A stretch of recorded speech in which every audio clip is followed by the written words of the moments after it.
Hey YouTube, it's Ashley MPG. We're going to see how far we can get with what we've got. And today we've got, well, it's an Apple launch day.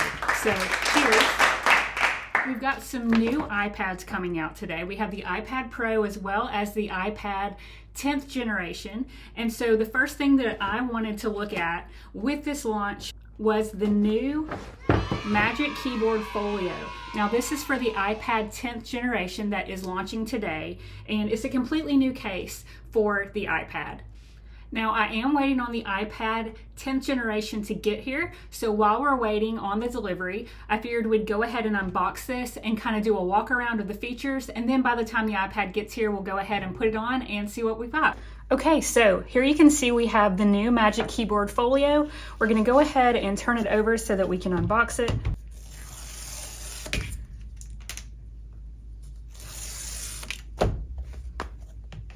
Okay, so you have this pull tab where you'll lift right out of the box. Obviously, the first thing we're gonna talk about is the weight.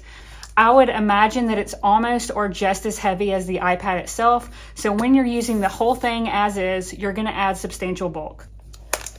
We'll go ahead and unwrap it here. Okay, so the next thing is obviously this is a two-piece design. This would be the back piece. Now this is magnetic, but as you can see, there's a nice lining here. It's like a microfiber material. Very solid back piece, so you know you're gonna be protecting the back of your iPad. And then this would be the keyboard portion. I'm really interested to see how comfortable this keyboard is, but just looking at this overall, you have an embossed Apple logo right there. We'll go ahead and take this protector off. And here you can see your keyboard portion. Now the keyboard portion itself, I will say for a keyboard, is very light. So each piece independent of the other is light, but this is the most hefty piece by far. And that's a little reassuring because A, it's gonna serve as a stand, which we'll talk about in a little bit, but B, again, it's protecting the back of your iPad. So you want some substance there. So I'm okay with that. Now I do want to say that the keyboard attaches magnetically and it is removable, obviously. That's why it's a two-piece design. So when you don't need your keyboard, you can easily detach it. We'll get into that when the iPad actually gets here. But let's go ahead and dive into these keys. I know that there's 1 millimeter of travel on these, so you get a relatively satisfying feeling. Again, when we hook it up to the iPad, we'll kind of get the full experience when we're actually typing something. But just looking at it, you have 14 function keys across the top. That would include your volume as well as your brightness. So really handy features to have. And another big one on this one is that you also get a very generous size trackpad, and it does offer multi-gesture support for things such as zooming in and out. So again, we're just waiting on the iPad 10 to get here. When it gets here, we'll go ahead and put this on and see what we've got. Okay, so that was perfect. The iPad is here. The delivery came right as I ended the last segment there. So we're gonna go ahead and see how to put the case onto the iPad itself. And we'll go ahead and start with the back piece here. Again, everything is magnetic, so we're just going to put it in place. And it was that easy. It's in place. Lifting the iPad, definitely heavier. I will say the iPad by itself is very light. And so adding that on is not a super big deal, but I imagine when we add the keyboard like we're about to do right now, that'll be the bigger deal. Again, it does attach by magnet here. So you have your mag connector on the side there. Obviously it just locks right into place. Beautiful embossed Apple logo right there. This would be your side view. Definitely, like I imagined, bulky and heavy. But it depends on your level of productivity. If you're sitting at a desk and you're using this as your main machine, then this is needed and wanted, and it kind of mitigates the weight. Looking around the bottom here, we'll just kind of do all the way around the sides. Now, while I'm doing this, there is a little bit of give and take. So, you know, the magnet on this side is not going to be quite as sturdy as the one on the back. Just noticing that it's kind of slidey there, but it is protecting your screen, and it does have that nice microfiber there. Okay, and looking at the back, you see the camera cut out there. Cool. Okay, so we'll go ahead and, all right, so there's your keyboard. You have your kickstand and lay it back. Okay, so you have a nice little setup there. So sitting here this way, I imagine that this angle would be comfortable for typing, but we'll go ahead and try it at a different angle. So it is adjustable. So if you want a more vertical or 90-degree type angle, then you would go for that. But again, for my purposes here, we'll kind of lean it back this way. Again, as mentioned, you have your function keys at the top. Now, the iPad is updating, so while we wait on that, I'm going to go ahead and show you how this keyboard is actually optional. So you can remove it, but you could also just fold it back. So folding it back, you can hold like this. Removing it, you would just pull off. But when you're using it like this, the back of your iPad is protected, the front is not, but it's a much lighter experience. You can just hold it in your hand like this. I would say in this way, it weighs about as much as my iPad Pro, so not too heavy. So the other option for when you're using it this way is to use your kickstand. Now you're using without a keyboard. You can see your iPad just like this. Great for movie watching and that kind of stuff. I do want to say that I'm so glad that they moved the front-facing camera to a landscape orientation. Great for FaceTime, great for Zoom meetings, and great for video recording. So props to them for doing that. I think it was long overdue.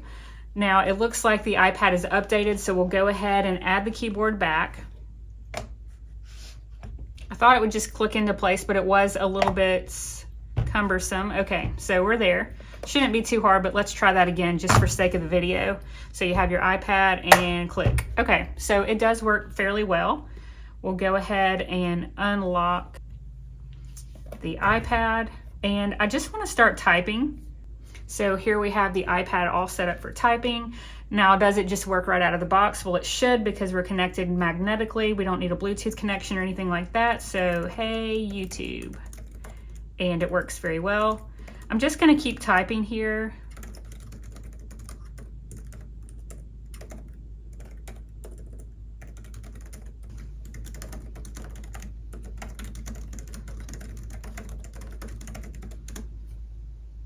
So I'd say that the keyboard is fairly comfortable. It does take a little bit of getting used to. It has pretty decent feedback. It has travel on it. Like I said, it's 1mm, so it's decent. It's not like super reassuring when you click it, but some people don't like the pressure that they feel back. They'd rather just have a smooth typing experience. So I'd say that's just really up to each individual end user.